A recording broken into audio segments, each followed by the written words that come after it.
प्रधानमंत्री नरेंद्र मोदी के कन्याकुमारी के विवेकानंद रॉक मेमोरियल में 45 घंटे ध्यान करने वाली वो यात्रा अब संपन्न हो गई है। आप लोगों को बता दें कि इसकी चर्चा बड़ी तीव्र गति से, बड़ी तेज़ी से देश की सारी स्ट्रीम मीडिया पर दिखाई गई, जबकि बहुत सारे यूट्यूबर्स, बहुत सारे ऐसे जो सोशल मीडिया इन्फ्लुएंसर हैं, उन लोगों ने इस यात्रा को बहुत अलग तरह से देखा। उन लोगों ने हास्यास्पद तरीके से इस यात्रा का पूरा माहौल भी उड़ाया। कहा गया कि यह ध्यान लगाने से ज़्यादा ध्यान अपनी ओर आकर्षित करने का ज़्यादा बड़ा प्रयोजन है। जी हाँ, आप लोगों को बता दें कि यह शनिवार 1 जून को ध्यान का तीसरा दिन था। आज सूर्योदय के समय मोदी ने सूर्य को अर्घ्य दिया, ध्यान मंडपम की परिक्रमा की और तमाम रुद्राक्ष की माला आदि जपते हुए मंडप के चारों ओर कॉरिडोर में आकर बैठे। ये सारी चीज़ें एक एक करके क्रमशः मीडिया और सोशल मीडिया पर खूब चर्चा और खूब वायरल की जा रही है। इसी को ध्यान में रखते हुए जो भी दूसरे कई चैनलों ने ये कहा, ये क्या तमाशा है, इतने कैमरों के बीच में, इतने ज़्यादा लाइमलाइट के बीच में कोई ध्यान करता है भला? ये तो अपनी ओर ध्यान आकर्षित करने का एक तरीका हो गया।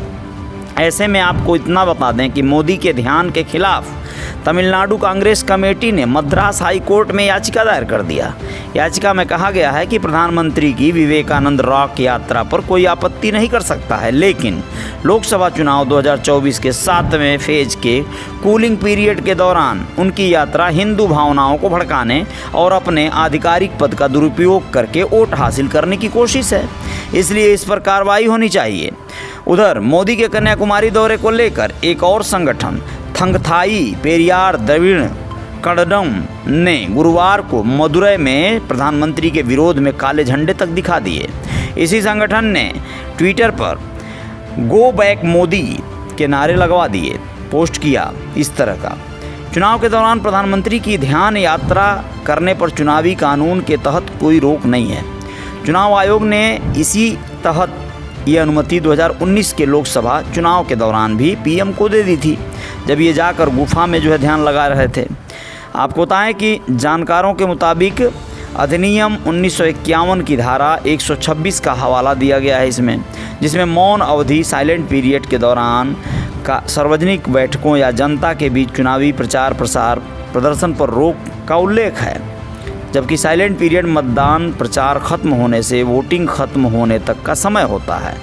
जानकारों के मुताबिक इस कानून में वह क्षेत्र ही आता है जहां वोटिंग होनी है 7वें चरण की। बात तो तब और ज़्यादा बढ़ गई जब शुक्रवार को ध्यान के दूसरे उनकी ध्यान की तस्वीरें सामने आईं। वे भगवा चोला, हाथ में रुद्राक्ष की माला और माथे पर तिलक लगाए दिखे। सुबह उन्होंने सूर्य को अर्घ्य दिया, मंदिर की परिक्रमा की और ध्यान मुद्रा में बैठे रहे। इसको कई एंगलों से कैमरों ने कवर किया और ये तमाम जो सोशल मीडिया हो गई या टीवी चैनल्स हो गए, उन लोगों ने इस सारे तस्वीरों को, सारे वीडियोज़ को खूब प्रसारित किया। पीएम गुरुवार को शाम कन्याकुमारी पहुंच गए थे। सबसे पहले उन्होंने भगवती देवी अम्मन मंदिर में दर्शन पूजा किया। पूजा के दौरान मोदी ने सफ़ेद मुंडू, दक्षिण भारत का एक परिधान होता है, और शॉल पहना था। पुजारियों ने उनसे विशेष आरती करवाई। प्रसाद, शॉल और देवी की तस्वीरें भी भेंट की उन्हें। ऐसे में आप लोगों को ये भी बता दें कि कांग्रेस नेता जयराम रमेश ने गुरुवार को कहा, PM Modi Vivekananda rock memorial जा रहे हैं और 2 दिनों के लिए ध्यानमग्न होंगे। राहुल गांधी ने यहीं से 7 सितंबर 2022 को भारत जोड़ो यात्रा शुरू किया था। मुझे यकीन है कि वह मोदी इस बात पर ध्यान दे रहे होंगे कि सेवानिवृत्ति के बाद जीवन कैसा होगा। लोकसभा के 7वें और आखिरी चरण के लिए आज वोटिंग होनी है। पश्चिम बंगाल के मुख्यमंत्री ममता बनर्जी ने कहा है कि मोदी के ध्यान को अगर टीवी पर दिखाया गया तो वे इसकी शिकायत चुनाव आयोग से करेंगी। वहीं कपिल सिब्बल ने कहा था कि अगर पीएम वहां प्रायश्चित करने जा रहे हैं तो अच्छा है, क्योंकि जिस इंसान को विवेक का अर्थ ही नहीं पता वह क्या ध्यान लगाएगा। तो इस तरह से तमाम लोगों ने अपनी अपनी प्रतिक्रिया दी है विवेकानंद रॉक पर मोदी के इस ध्यान मुद्रा पे जाने पर। आप लोगों को बता दें कि अब अंतिम चरण के चुनाव भी संपन्न हो गए हैं और इसी के साथ बस अब एग्जिट पोल शुरू हो जाएगा और 2 दिन बाद परिणाम आ जाएगा कि किसकी सरकार बनी और कौन विपक्ष में बैठेगा मुंह लटकाए। कुल मिलाजुलाकर आप लोग बने रहिएगा रियल रिपोर्टर न्यूज़ स्टार पे। आएंगे और ख़बरों के साथ बताएंगे आप लोगों को कि देश में क्या चल रहा है।